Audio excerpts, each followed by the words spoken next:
Bueno, buenos días. Muchas gracias a las autoridades del CCH, al PINC, por haber organizado esto.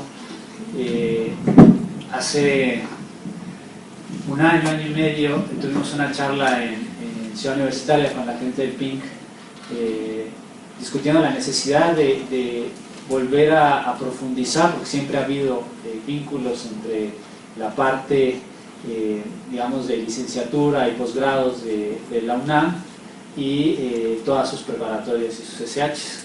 Eso es muy importante y me da gusto que se haya concretizado este esfuerzo, que me parece que habría que mantener. Hay una serie de iniciativas de la universidad para esto, pero yo me acuerdo que cuando era estudiante o no me enteraba o me enteraba poco, porque había pocas actividades que vincularan de manera más natural el nivel medio superior con el superior. Entonces me da gusto que estar aquí, participar en este esfuerzo, y felicito a las autoridades de CCH, de los SHs que seguramente también están involucradas en esto, y a ustedes por estar aquí.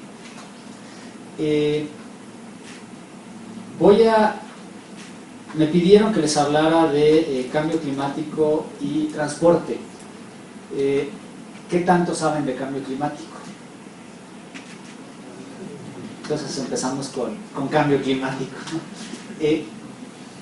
Si ponemos en la primera lámina, uno de los principales problemas que tenemos hoy día, que tiene que ver no solo con cambio climático, sino con toda la cuestión ambiental, es que tenemos patrones de consumo cada vez mayores. Cada vez son más grandes los patrones de consumo y los ritmos en los que consumimos los recursos naturales son más acelerados. Es una doble combinación, consumimos más y más rápido. Y esta combinación hace que la afectación o la transformación del entorno natural sea cada vez más agresiva. Y esto incluye todas las distintas dimensiones de los ecosistemas, ¿no? O sea, afectamos el ciclo hidrológico, afectamos el ciclo del carbono y por lo tanto tenemos cambio climático. Digamos, no, lo estoy simplificando todo esto, pero tenemos un problema muy serio. ¿Por qué entonces tenemos patrones de consumo tan elevados, ¿no? Esa es la primera pregunta, y eso lo voy a ir resolviendo a lo largo de la charla. Les voy a empezar a dar algunos datos para que nos vayamos situando en la problemática actual, ¿no? Si ustedes miran el dato que tienen ahí, estamos hablando de 48.500 millones de toneladas lo que se consumió en el año 2000. Hoy estamos por ahí de los 58, 60.000 millones de toneladas, eso es al año, ¿no? O sea, va aumentando año con año.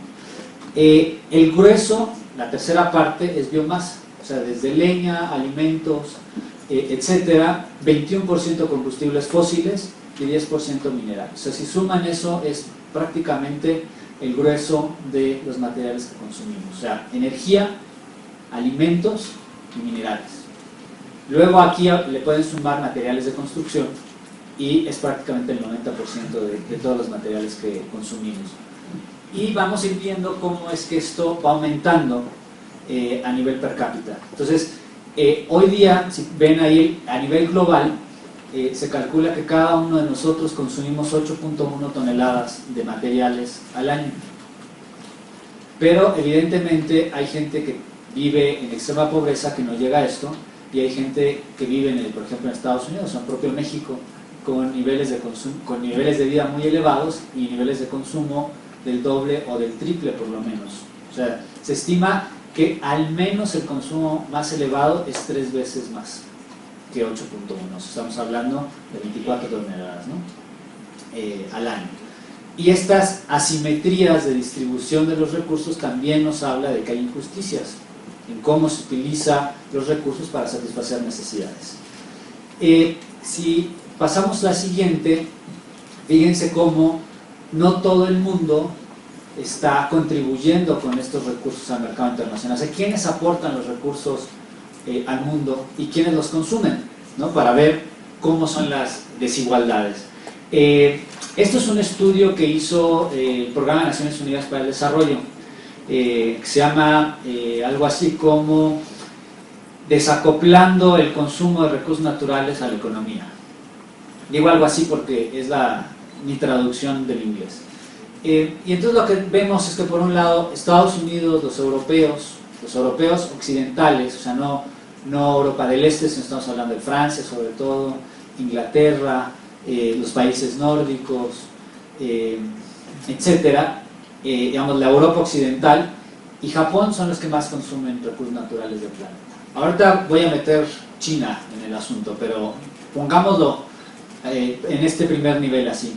Y los que están aportando los recursos naturales, esencialmente, estamos hablando a nivel histórico, pero sobre todo en los últimos 100 años, América Latina y África, ¿no?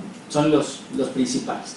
Luego está Canadá y Australia, que han sido ya desde hace bastante tiempo economías que se han dedicado a extraer recursos naturales, específicamente en la industria minera. La industria minera australiana y la industria minera canadiense es muy fuerte. Digamos, en México recientemente tenemos claro esta fortaleza de las industrias mineras canadienses porque tienen el 70% de los proyectos mineros hoy día en el país. Medio Oriente tiene recursos. El problema del Medio Oriente es que son muchos, ¿no? Entonces, los chinos, más de 1.500 millones de habitantes, y los hindús, 1.100 por ahí, ¿no? Millones de habitantes. Estamos hablando de la tercera parte de la población mundial en dos países, China e India. Y en estos dos países, aunque hay recursos, no son suficientes. Entonces tienen que salir a buscar recursos.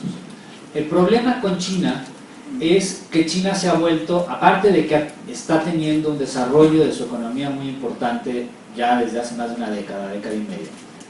Digamos que mientras la economía, y esto lo tenemos claro desde 2008 con la crisis, ¿no?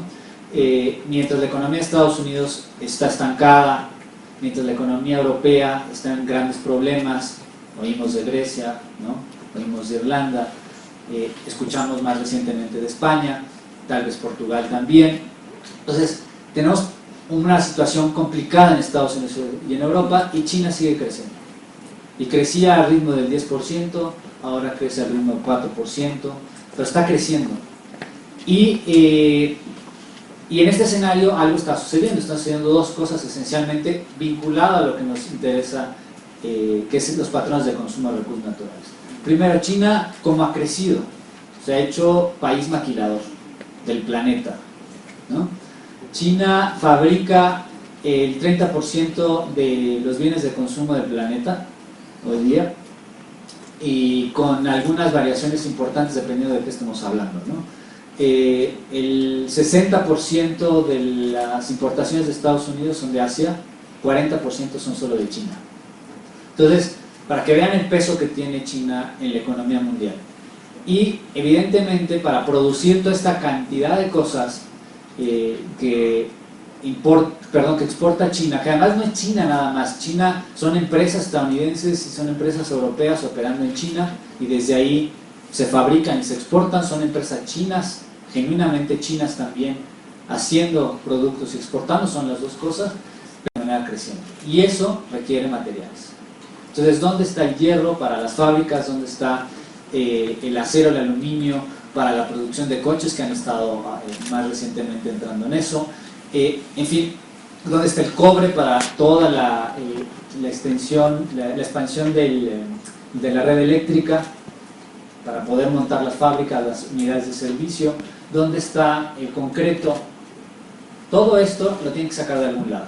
Entonces, en el 2008, China instaura una agencia de cooperación internacional, al estilo de Estados Unidos, que conocemos más nosotros por la cercanía, no la USAID, pero ellos hacen una oficina de este estilo, muy opaca, no se sabe bien qué hace, dónde opera, por lo menos la USAID tiene informes de qué es lo que hacen. En el caso chino no sabe muy bien cómo están operando, pero lo que sí se sabe es que empezaron con $40.000 millones para hacer compras, para salir de shopping de recursos naturales en África.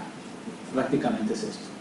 Y de 2008 a la fecha se está experimentando un proceso de apropiación de tierras muy fuerte, en el que China va a la vanguardia en todo el mundo, con una un dinamismo mucho mayor en América del Sur, para el caso de nuestro continente, pero con un dinamismo que empieza ya a verse de manera creciente en México, ¿no? Entonces, quien haya leído el periódico, si no lo leen, léanlo, de verdad, por lo menos empiecen con los títulos, y el que les llame la atención, léanse 2 o 3 noticias al menos diario completas, ya con eso lo hicimos.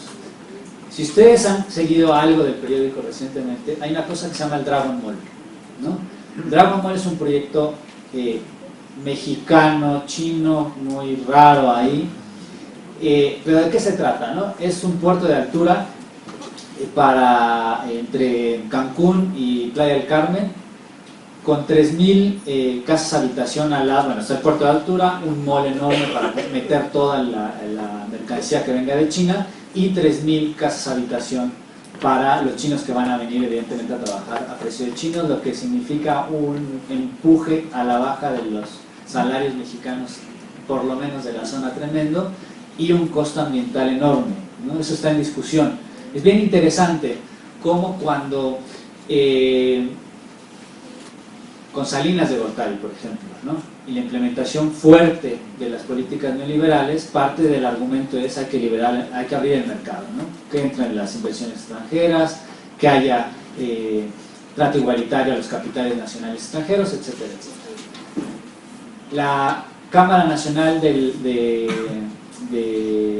la Camimex lo que hace va a ser, digamos, es la Cámara del Empresariado Mexicano, y lo que va a decir en ese momento es si entra Dragon Mall a México, están pensando sobre todo en el sur del país, pero es la puerta de entrada para todo el país. Si entra Dragon Mall a México, va a afectar la competitividad. Yo ahí como economista ya no entendí nada. Cuando se trata de promover los intereses de capitales mexicanos o de amigos extranjeros, no pasa nada, hay que apoyar ese tipo de cosas. Cuando vienen los chinos y meten fuerza de trabajo más barata y mercancías más baratas, ahí sí está en peligro la competitividad mexicana. Digo, tienen razón, pero es cierto, vienen mercancías muy baratas y trabajadores mucho más baratos que los mexicanos, que ya somos muy baratos. Y esto es un gran peligro. Tienen razón, pero no dicen esto mismo cuando se trata de esquemas que los benefician a ellos. Entonces, esto es bien interesante. Ahora, esto nos está diciendo, los chinos están haciendo de un mercado enorme, están demandando recursos crecientes para poder abastecer toda esta demanda del mercado internacional, que se ve favorecida por los bajos costos de sus mercancías. Ahora, segundo elemento con China. Esto evidentemente está generando un aumento de la clase media en China.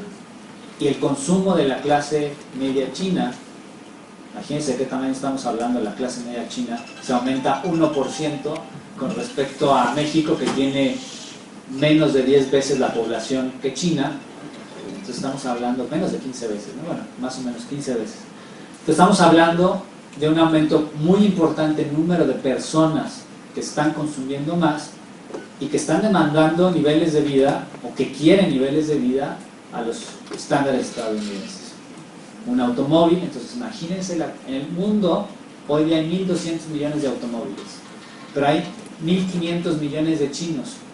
Hagan las cuentas lo que significa que los chinos empiecen a tener un automóvil por persona. Digamos, eso no va a pasar, no alcanzan los recursos naturales para eso, pero esa es la tendencia.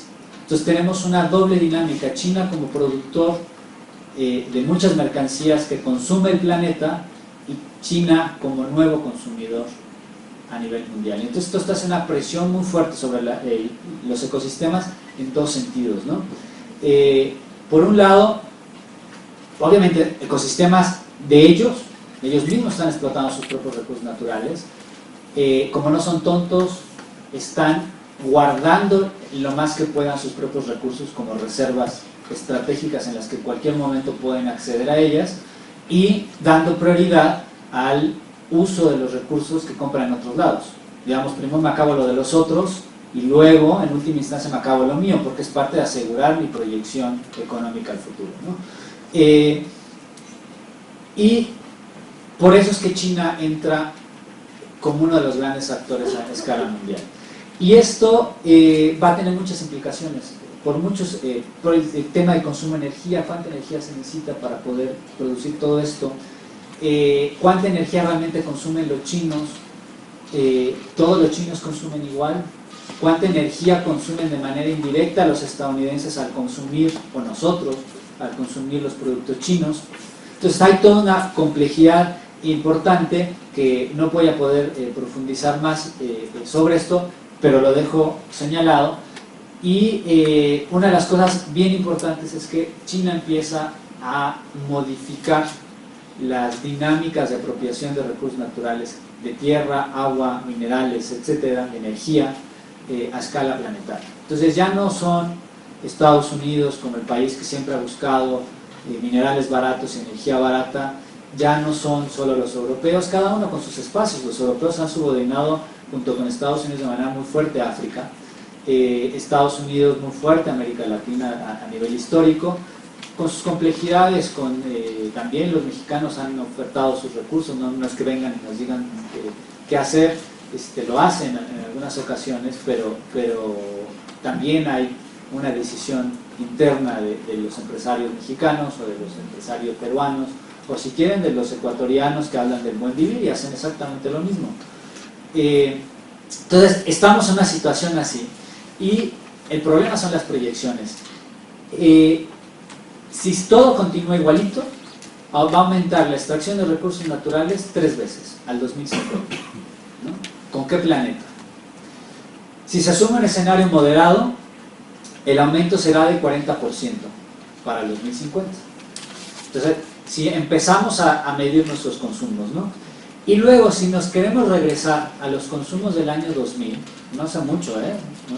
Estamos hablando de 12 años, significa que los países ricos tienen que disminuir su consumo entre 3 y 5 veces, y algunos en desarrollo, como México, que digamos, dentro del paquete de los países pobres, pues no somos los más pobres, cada vez más, sí, pero tendremos que disminuir entre 10 y 20% de nuestro consumo, ¿no? México aporta el 1% de los gases de efecto invernadero, un poquito más, 1.1 a nivel mundial. Estamos entre los primeros 10 países más grandes de emisión, con una disparidad en que China aporta el 25-26% y Estados Unidos aporta el 24-25%, ¿no? Entonces, digamos, los dos primeros países suman 50% y luego estamos el resto de incautos que aportamos poquito, pero estamos entre los que más emitimos gas de efecto invernadero, ¿no? Y aquí tenemos un problema en términos ecológicos muy importante, ¿no? Desde una visión más ecosistémica y de la economía ecológica, uno tiene que mirar al planeta como con una doble función, ¿no? La función de un espacio del cual sacamos recursos naturales, los transformamos y satisfacemos necesidades, y un espacio al cual lo utilizamos como basurero y le echamos todos nuestros residuos. Esas son las dos funciones que tiene el planeta, ¿no? Como espacio estratégico de recursos naturales y como sumidero.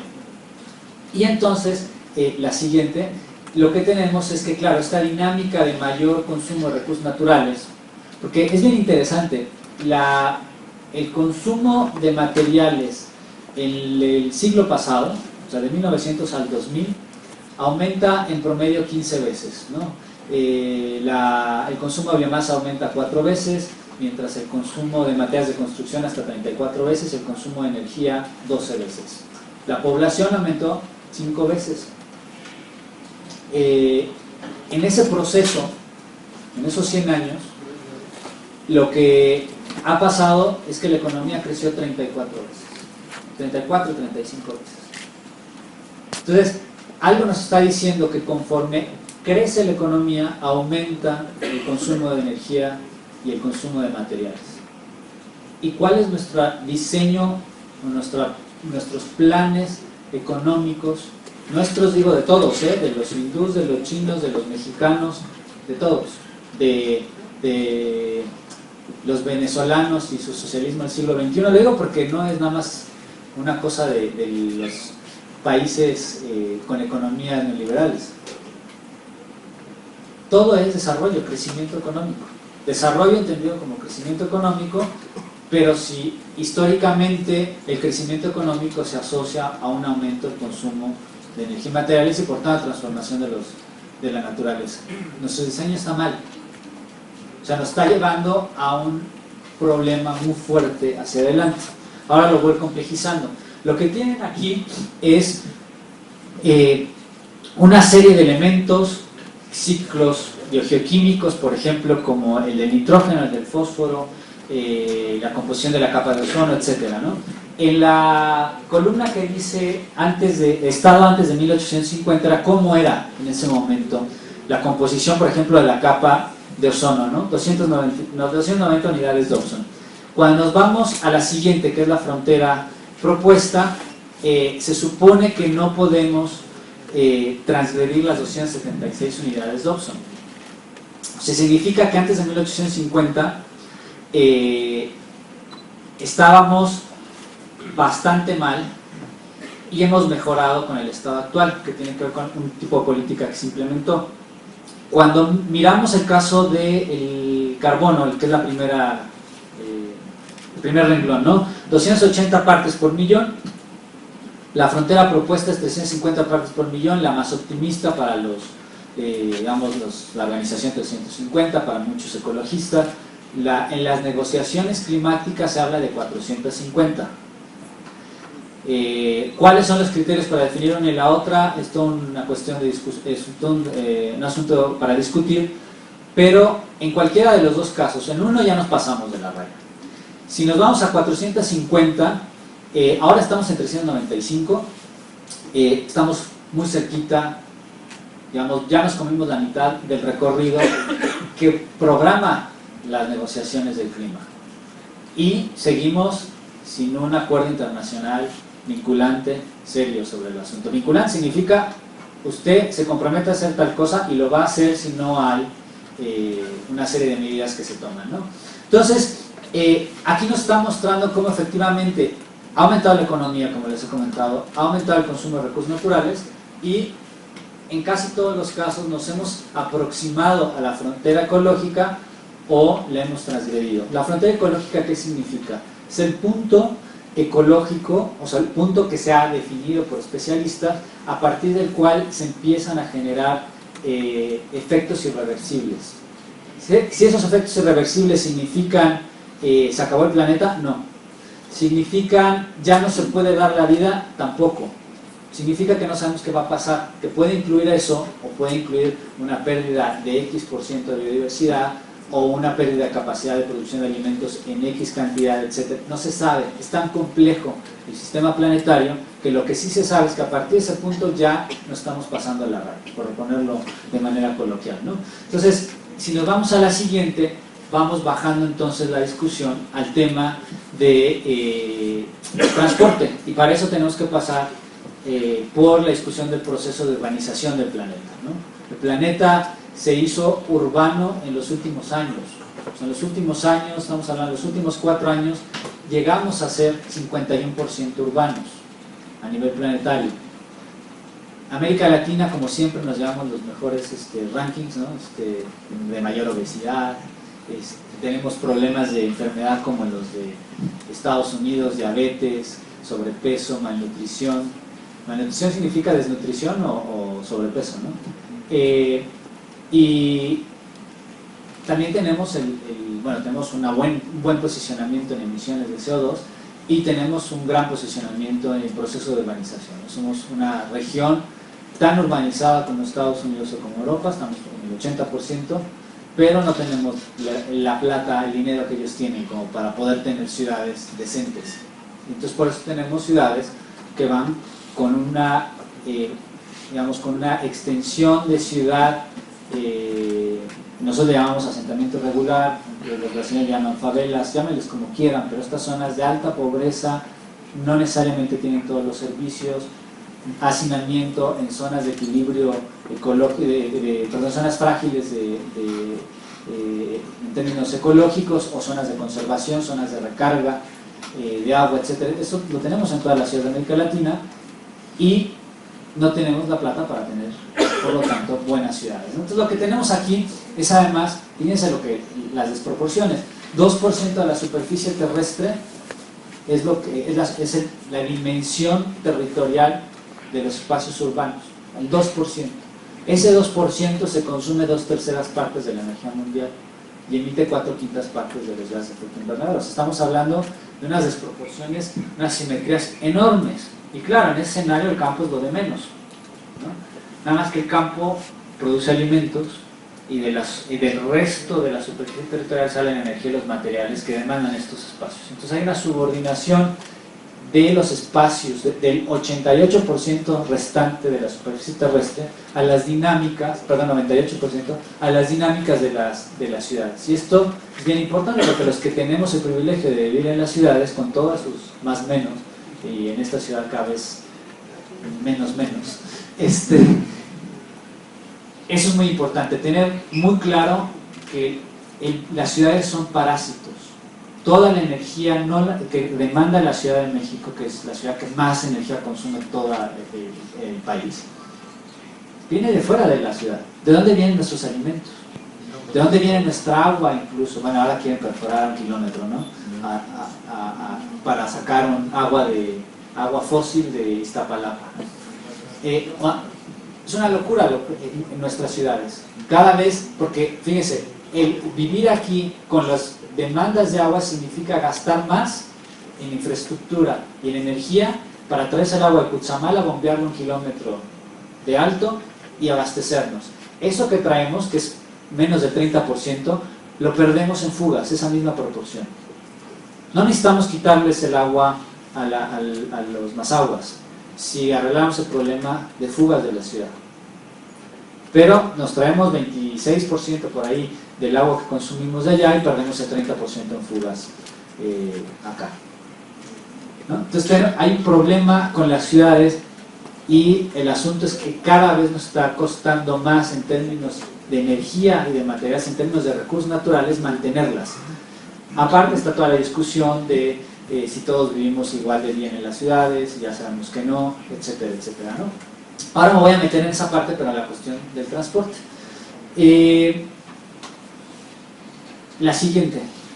Entonces lo que tenemos es un problema fuerte que para Naciones Unidas, fíjense, en las últimas 3 líneas, dice, para el caso de los países como México, los países en desarrollo, hay déficits profundos de gobernanza, de infraestructura y de equidad socioeconómica.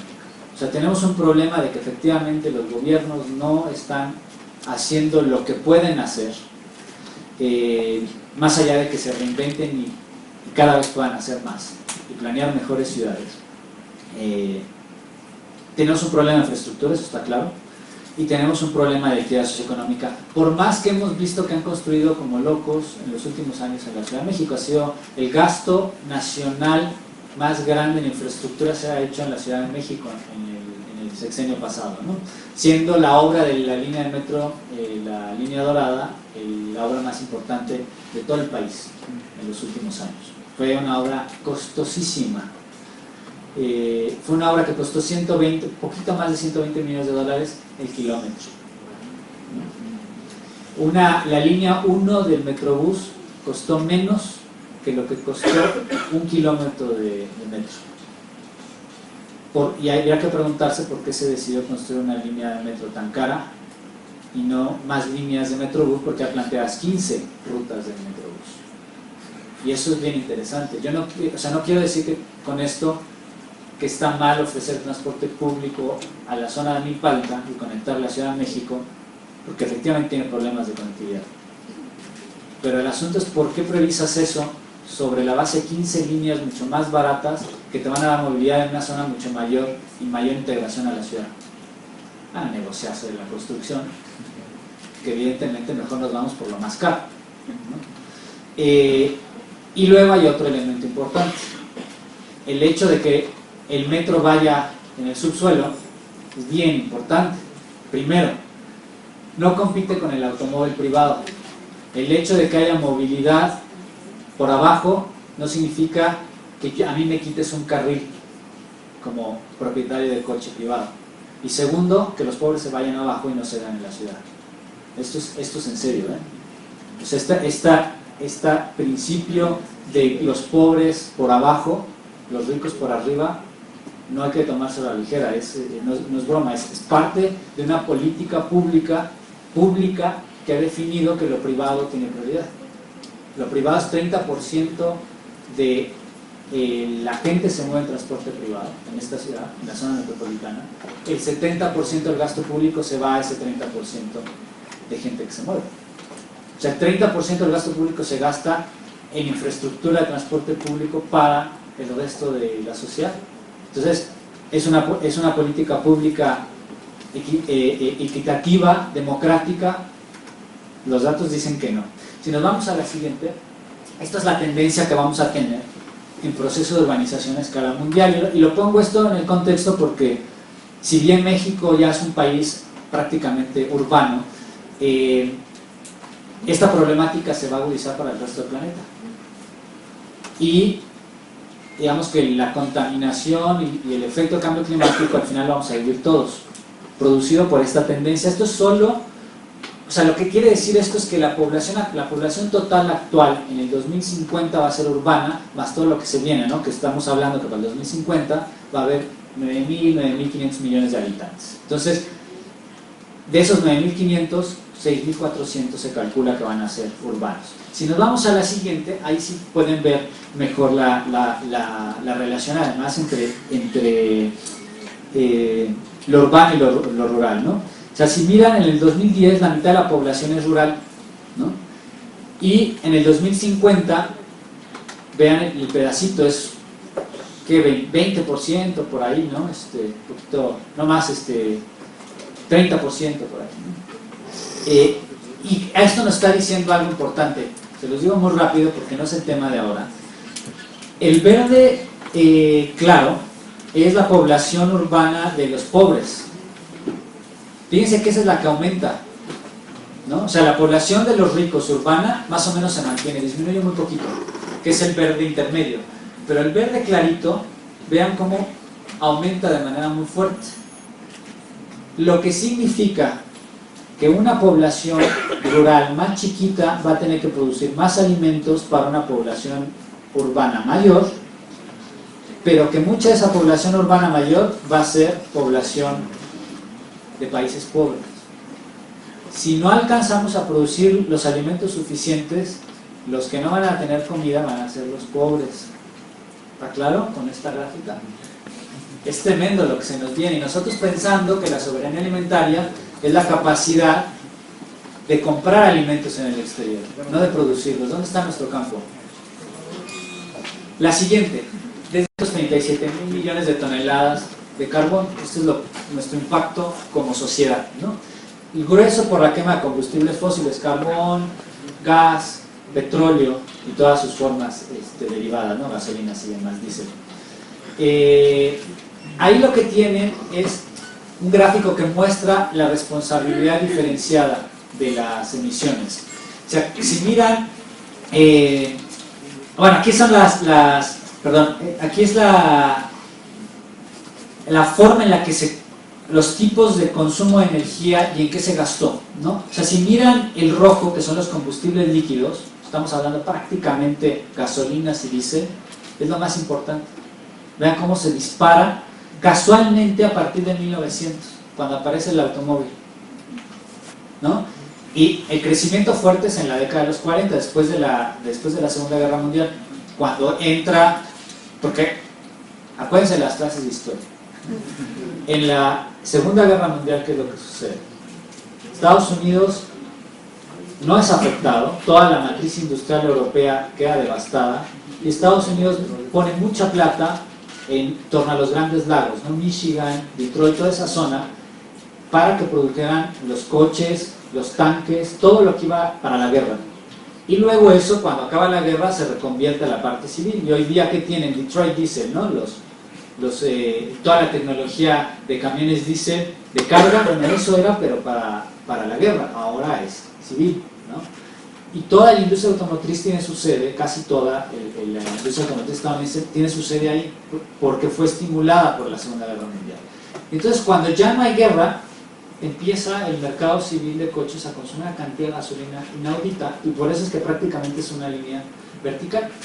Y luego lo demás, vean, bueno, cemento es bien interesante, es la línea moradita que está, la segunda hasta abajo, que tiene que ver con el proceso de urbanización. El cemento demanda mucha energía. Adivinen cuáles son nuestras empresas más importantes de México. Pemex, Comisión Federal de Electricidad, ¿no? Y cemento. Tenemos las industrias más contaminantes, como las industrias de vanguardia de nuestro país. La siguiente. Esta es la composición mundial de emisiones de gas de efecto invernadero. O sea, ¿en qué gastamos la energía y por tanto a qué se le atribuye el grueso de emisiones, ¿no? Entonces, 26% de la generación de energía, electricidad de otras formas, 19% a la industria, 17% al cambio de uso de suelos. A cada vez estamos urbanizando más y estamos corriendo la frontera de los cultivos, entonces talamos selvas, talamos bosques para montar monocultivos de cualquier cosa. Y por último, para no irnos a los chiquitos, tenemos el tema del transporte, ¿no? Estos datos son del Banco Mundial de 2009. En realidad, estos son promedios y el porcentaje de emisiones del sector transporte, depende de cómo se mida, puede llegar hasta el 19%, pero no voy a meter en esa discusión porque es toda una cuestión técnica de cómo se mide y qué se mide. Se miden emisiones directas y emisiones indirectas. Emisiones directas, para ponerlo muy fácil, la que sale del escape del coche, ¿no? O la que sale de la chimenea de la fábrica. Las emisiones indirectas es cuánta energía está detrás de esta botella cuando se produjo, se emitió y yo me la estoy tomando. Pero si esta fuera Evian o de estas Pellegrino, las que vienen de Italia o de Francia, pues sería todavía mayor, no nada más mayor la energía, sino que además esas emisiones se dieron en Francia o se dieron en Italia y corresponden a mi consumo, no al consumo de un francés, ¿no? La siguiente. ¿Cómo han aumentado las emisiones, ¿no? ¿Quiénes han contribuido más en estas emisiones? 2070 al 2004, vean que dos sectores son los más importantes.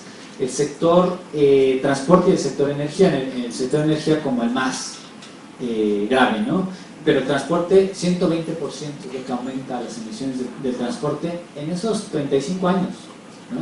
México a la vanguardia de la emisión de gas de efecto invernadero asociados al transporte, por varias razones, que se han abaratado los coches en general.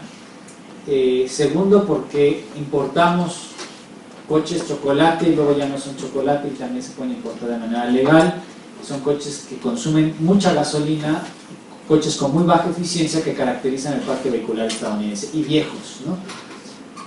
La siguiente. Entonces vean lo que sucede. El total de emisiones es el rojo, vean cómo va aumentando. Y las emisiones del transporte también van a la par del total de emisiones. O sea, el ritmo de las emisiones del transporte son muy similares a las emisiones globales. La siguiente. O sea, eso significa que conforme crece la economía y conforme aumenta nuestro consumo energético, al mismo ritmo aumenta las emisiones del parque vehicular. Y por eso además necesitamos más infraestructura cada vez más. ¿Qué es lo que hacemos? Nuestra solución, no voy a meter a la solución, no me adelanto, la siguiente.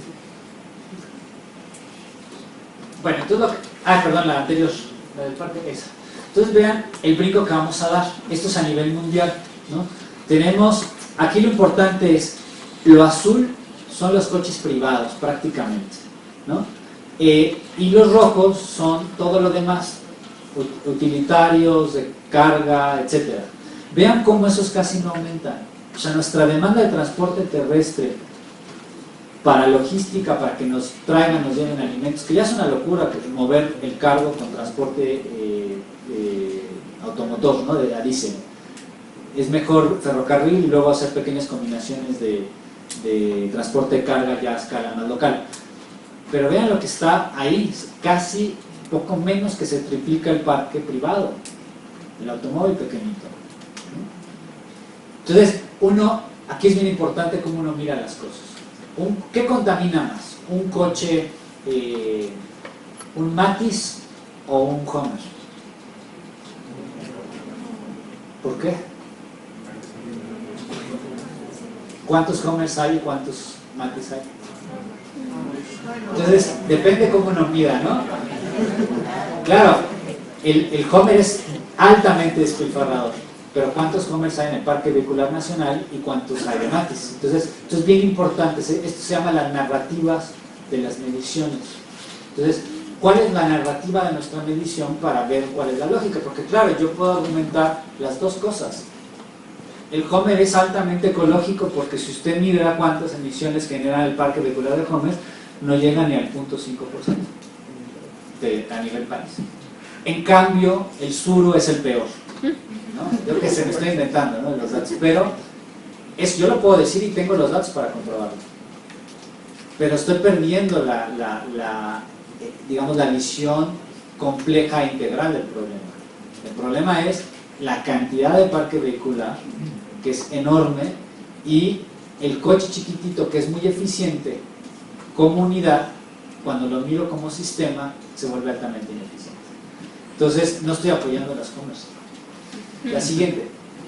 Entonces, nada más les muestro cómo es que efectivamente para América Latina el transporte es algo muy importante. Fíjense cómo el sector transporte, ahí figura el 34% de las emisiones de la ciudad de Buenos Aires.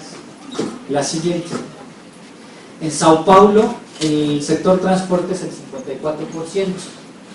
Si nos vamos a la siguiente, que es nuestro caso, tenemos 44%.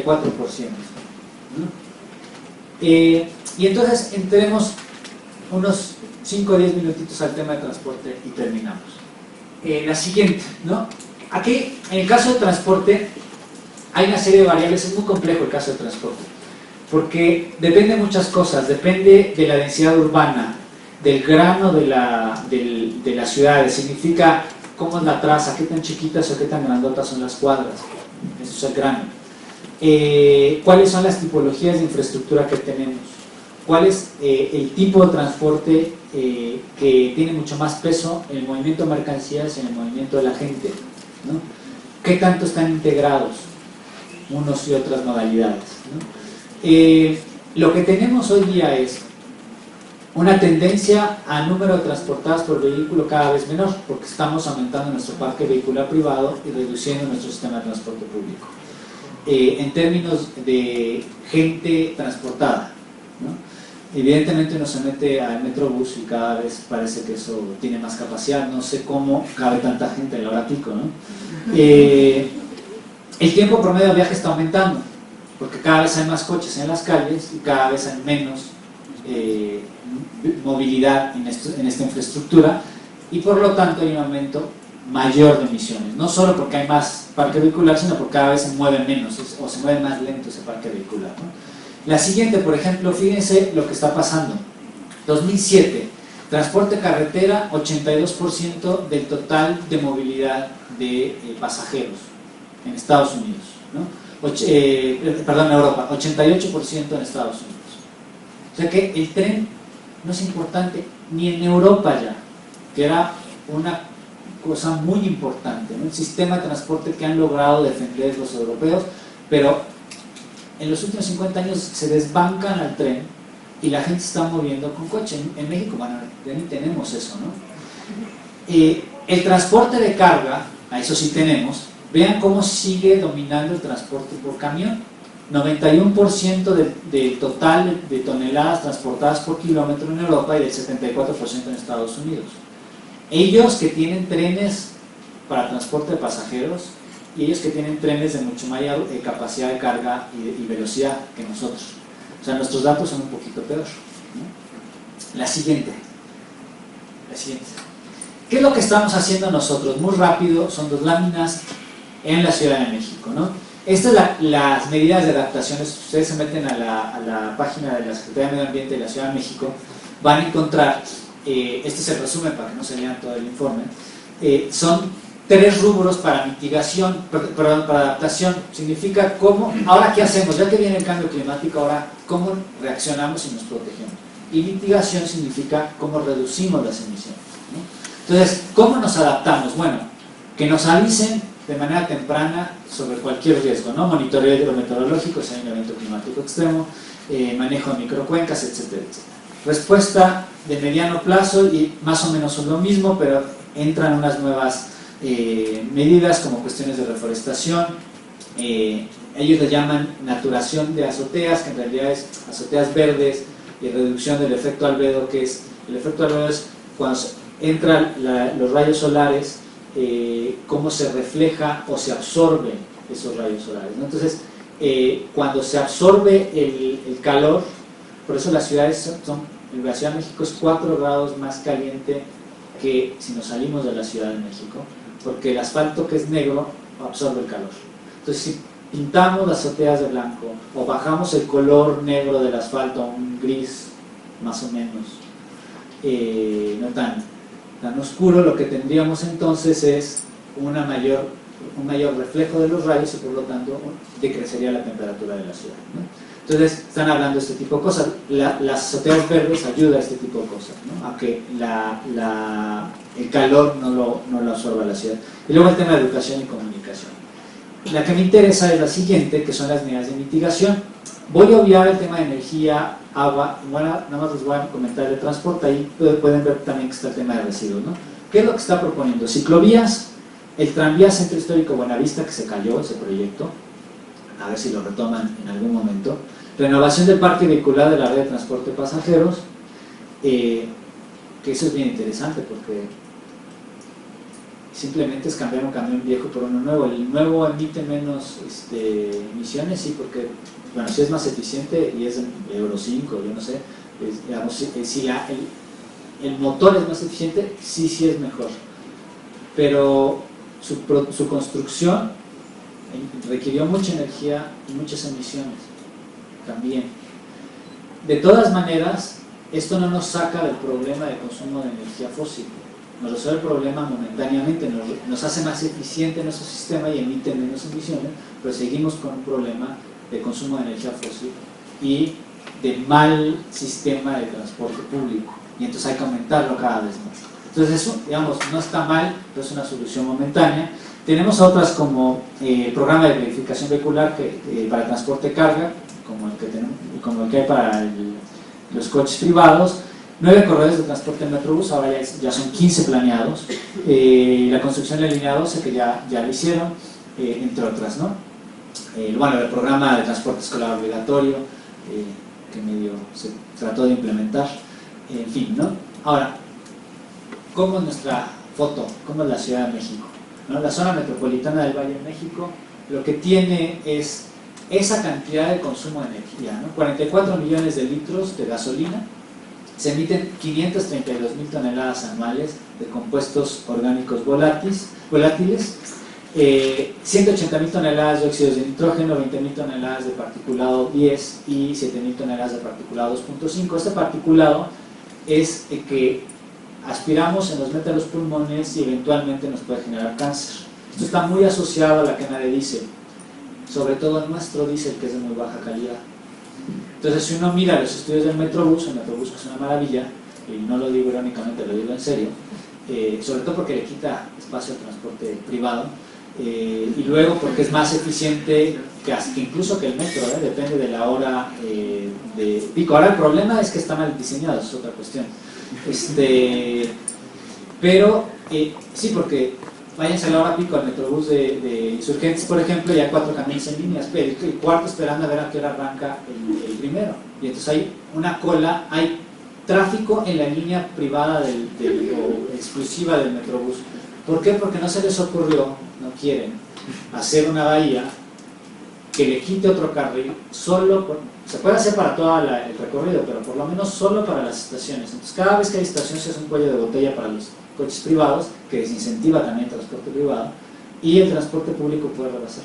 Y entonces puedes meter el lechero, que va a cada estación, puedes meter otro que vaya cada 3 o 4 estaciones, o un express que va de principio a final. Y eso es mucho más rápido, descargas los distintos autobuses y no van todos metidos en un camión a reventar, cuando unos van a la siguiente estación y otros van a la última. Y entonces uno mira los estudios del Metrobús y lo que tiene es que el particulado es mucho más alto en toda la calle Insurgentes que las calles aledañas, porque están quemando diésel de baja calidad. cuando se miró esto, dijeron, vamos entonces a quemar diésel de buena calidad. Eso no resuelve el problema, baja solamente la cantidad particulada. Pues se empezó a importar el diésel de Holanda. Vaya ahorro de dióxido de carbono, ¿no? Entonces todo lo que agarramos aquí se quemó en traerse ese diésel. Bueno, en fin. La siguiente. Fíjense cómo se mueve 1.7 pasajeros por transporte privado. Ese es el promedio a nivel mundial. Yo creo que en México es mucho menor. O sea, significa que siempre va el chofer y a veces va acompañado. Se dedicaban en la Ciudad de México 17 millones de horas diarias en el 94. Hoy día son 19 millones de horas diarias. Estamos hablando, en esa época, 100,000 salarios mínimos al día. Ahora deben ser 120,000 salarios. Esa es la pérdida económica que se tiene porque la gente está ahí sentada a ver a qué hora llega al trabajo o a ver a qué hora llega a estudiar. Y esto significa que ha aumentado 11% la pérdida de tiempo en las calles, pese a que cada vez tenemos más infraestructura. Entonces hay un problema. Esta visión ingenieril típica de pongo más calles, pongo desniveles, pongo puentes, van a ir más rápido, por un año, señor, y después ya no. ¿Qué es lo que dijeron con el segundo piso? Resuelto el problema, ¿no? Los expertos de otros lados les dijeron, eso no les va a durar ni 4 o 5 años. Bueno, duró 2, porque al segundo año ya estaban las colas, que te puedes aventar 1 hora en las horas pico en el segundo piso, sin semáforos, y 4 carriles exclusivos para transporte privado.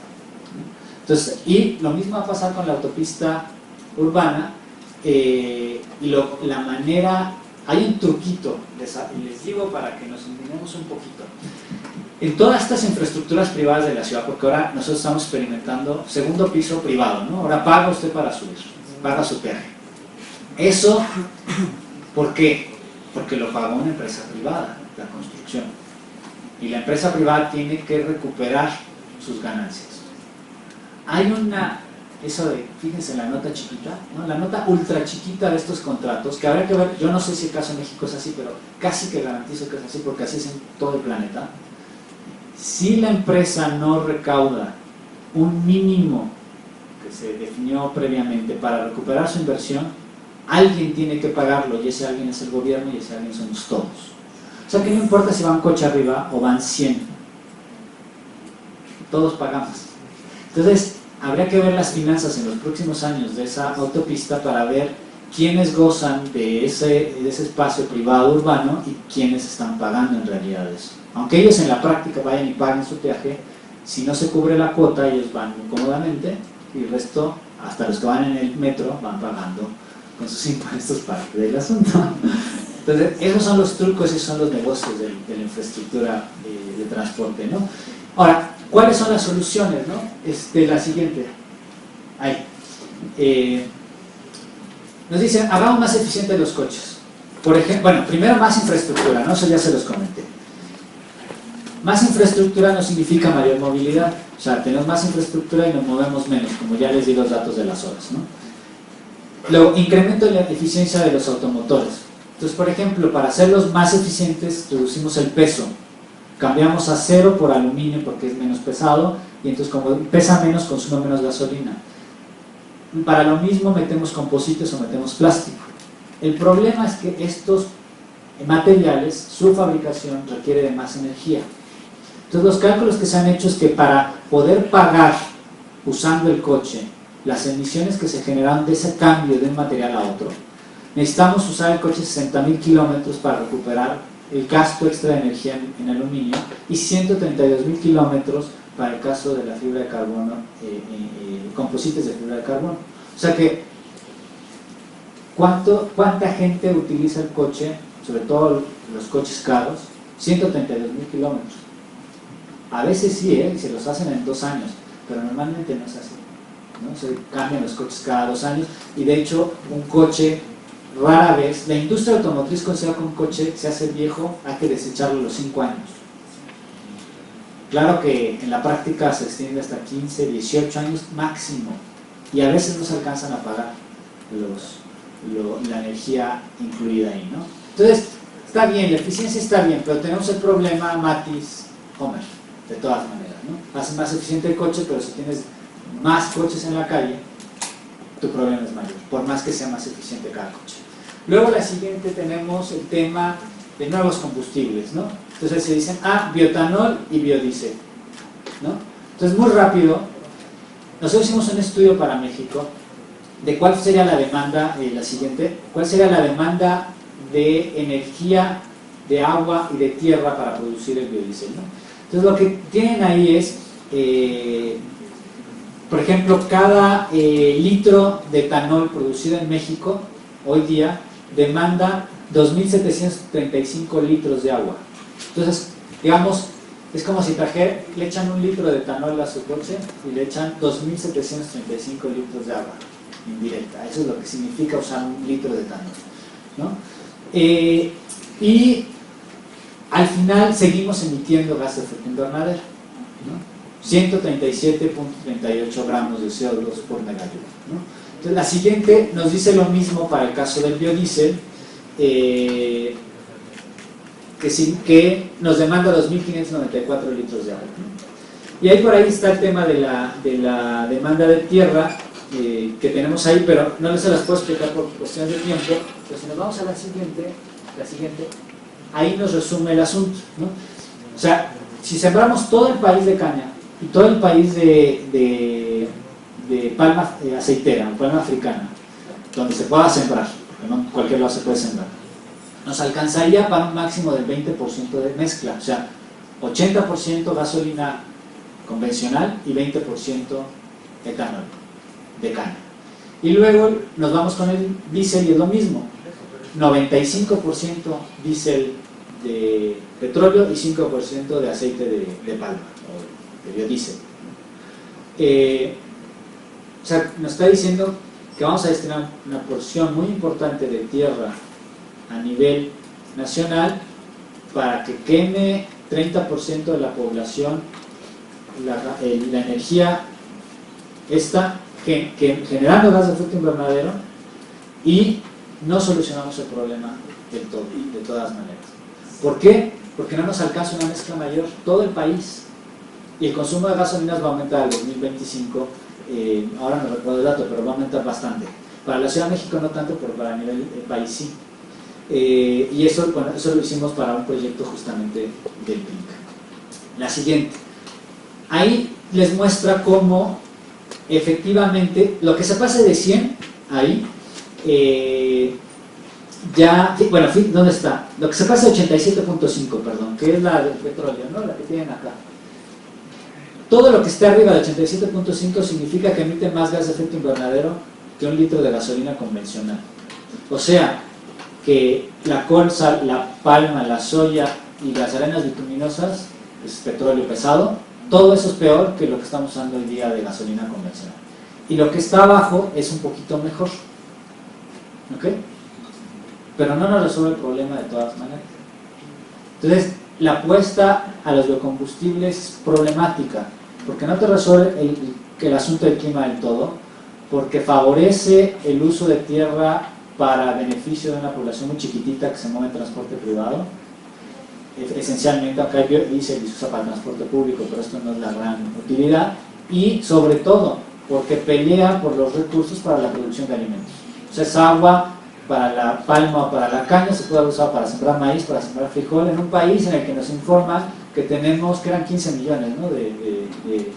de gente con problemas de acceso a alimentos suficientes, y por eso el programa del gobierno actual, ¿no? La siguiente.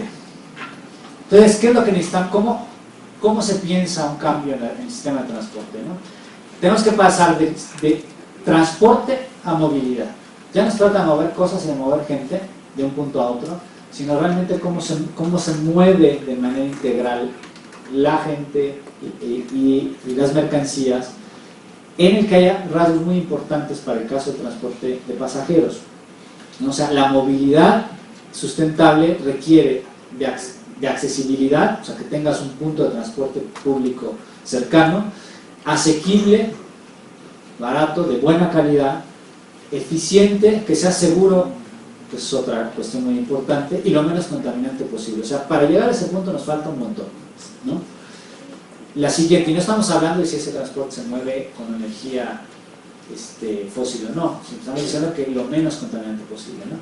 Pero digamos, los pasos iniciales, empuja el transporte público, ¿por qué no invertir?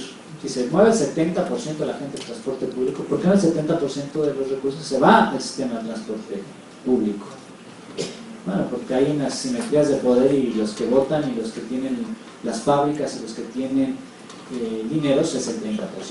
Y las presiones son muy fuertes para que los gobiernos mantengan esta asimetría o esta relación inversa entre gasto público e infraestructura para una modalidad de transporte. Y esto hay que irlo cambiando. Hay muchas maneras, con impuestos a los coches privados, con impuestos al estacionamiento, reduciendo los espacios de estacionamiento. Usted se va al centro, no hay lugar para estacionarse, ya está. O hay X cantidad, mejor me voy en metro.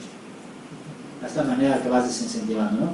Promoción de la movilidad no motorizada, lo que incluye diseño, planeación y emplazamiento de infraestructura adecuada, no las ciclovías de Coyoacán, que uno abre la puerta y si pasa el de la bici, ya te lo llevas. O el carril central de Avenida México, ¿no?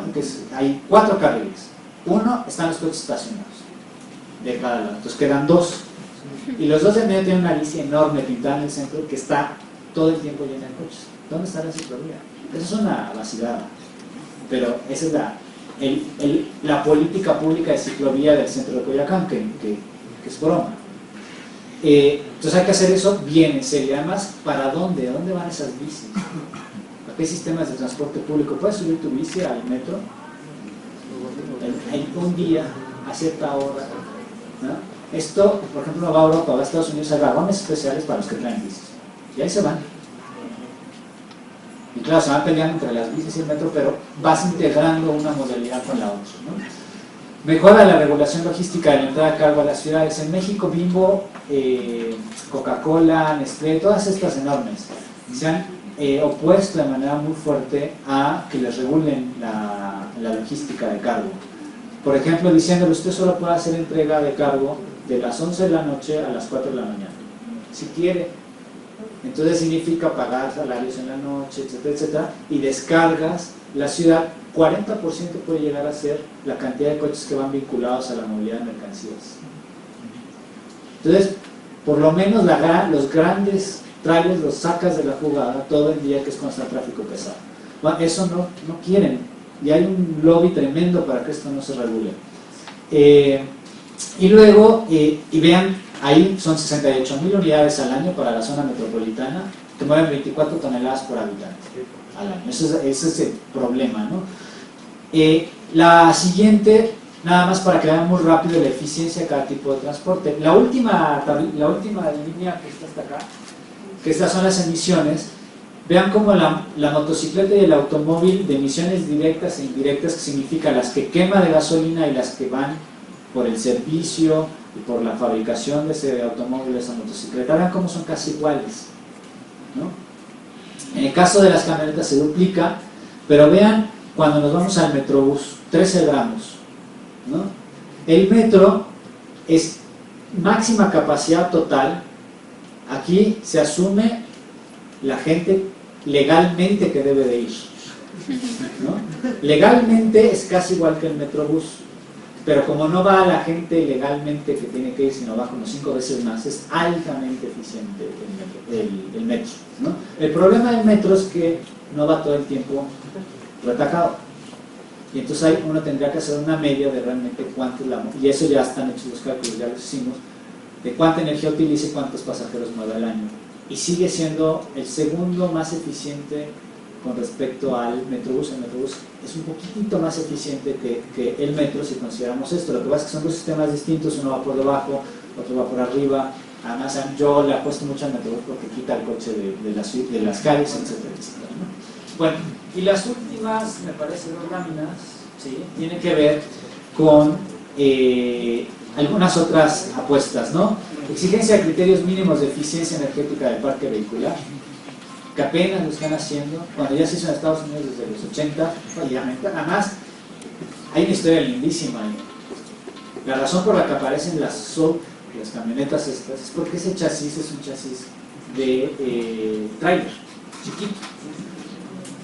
¿por qué hicieron un coche en un chasis de tráiler chiquito? Ah, porque la regulación decía en Estados Unidos, si usted está haciendo un coche, tiene que cumplir con X grados de eficiencia. Si es un tráiler, pues los grados de eficiencia son menos exigentes. ¿Cómo sabemos si es un tráiler o un coche? Pues por el chasis. Bueno, entonces yo pongo un coche en un chasis de tráiler, es una camioneta sub, y no cumplo con la eficiencia que me obliga la nueva regulación. Y listo. Entonces los empresarios son tremendos para hallar las grietas, y en Estados Unidos tuvieron que hacer una nueva legislación de eficiencia hace 2 años, porque se brincaron la de los 80s. Entonces, una buena regulación de eficiencia, mejora en la señalización, oferta de información en tiempo real, implementación de sistemas de carriles exclusivos, que es lo del Metrobús, y la última, que tiene que ver con restricciones a la circulación, que ya lo tenemos acá, y no funciona, ¿no? Por varias razones no funciona, pero ahorita les digo muy rápido eso.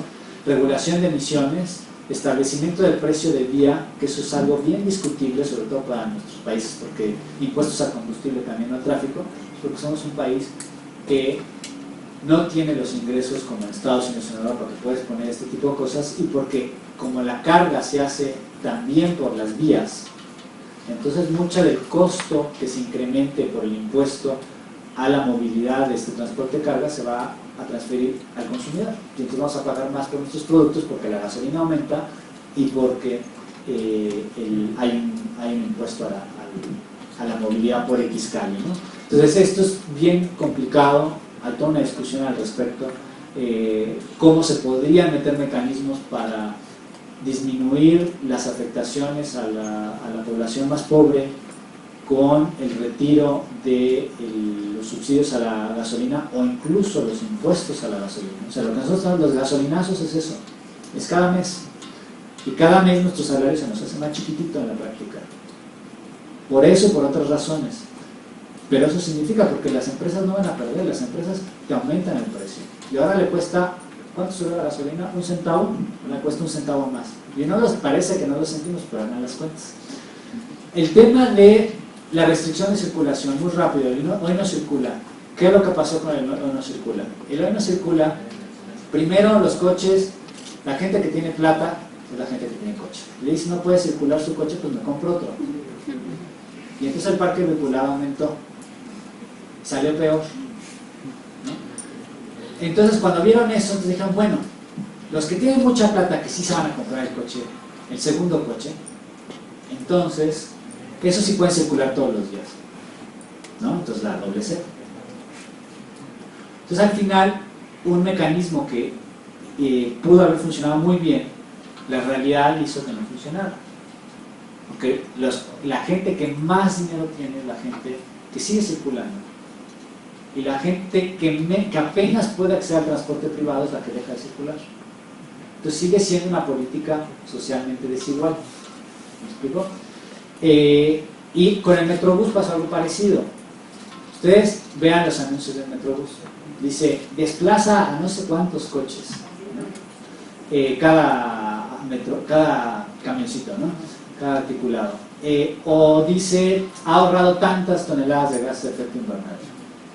Al principio, ahora están bien hechos los cálculos, pero al principio, ¿qué es lo que hicieron? Lo que hicieron fue ¿cuántos coches van a dejar de circular? Quitándoles ese carril, tantos, muy bien.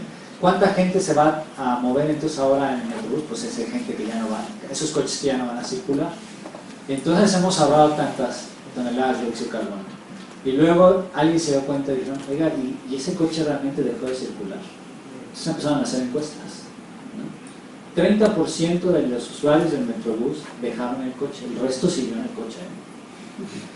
Ese 30% de usuarios, sí es cierto, el 80% más o menos, el coche dejó de circular. Pero hay un 20% a 30% que lo trae ahora el hijo, la mujer, etc. Y ese coche sigue circulando. Entonces, esto nos vuelve a decir, si miramos el problema con una solución chiquitita y medimos solo esa línea que hace, estamos perdiendo la complejidad del asunto y volvemos a la narrativa para no explicarlo más, Matis, Homer, ¿no? Entonces, sí, la línea del metro te desplaza esos coches, pero esos coches están circulando en otro lado. Y en realidad, solucionar este problema, sí, pero no tanto como dice o se quiere promover en la política pública, ¿no? Entonces, esto no es para decir que está mal el Metrobús, sino para decir no es suficiente, necesitamos más cosas, necesitamos... Y esto nos involucra a nosotros, ¿eh? O sea, desde quienes tienen coches y lo usan para ir a la esquina, mal.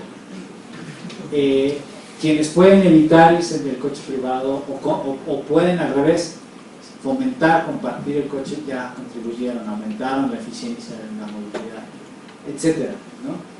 ¿Cómo manejan? Ahora que yo me acuerdo cuando estaba acá, empezaba a manejar, no me acuerdo ni acordar cómo manejaba, pero manejar como loco o manejar muy rápido quema mucha gasolina, además de que es muy peligroso. Entonces, es muy ineficiente ese tipo. O sea, hay un comportamiento del chofer que es muy importante en términos de eficiencia energética y en términos de impactos ambientales y climáticos. O sea, hay como muchas cosas que también están a nuestro alcance para poder contribuir. O las consultas, aunque por más que nos quejemos, las consultas de los parquímetros, ¿no? Que les pongan parquímetros, que les cobren a los coches. Así dejan de circular tanto. Es el 30% de la población, es un privilegio tener coche. Es un gran privilegio tenerlo. Y entonces, claro, el tema es que muchas veces no tenemos elección y decimos, bueno, o tengo coche, o no me puedo mover porque el otro es ineficiente, porque el otro es inseguro en las noches o porque no hay en la noche. Entonces hay como desincentivos para irse al transporte público. Lo que tenemos que exigir es que haya mejor transporte público cada vez más, ¿no?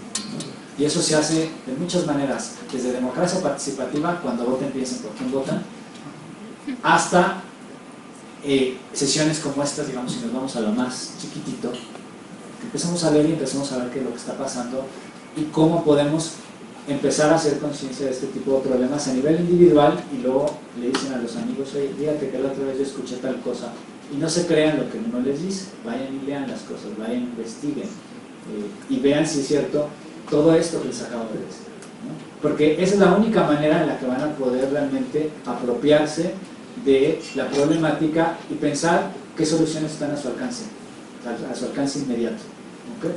Pues muchas gracias.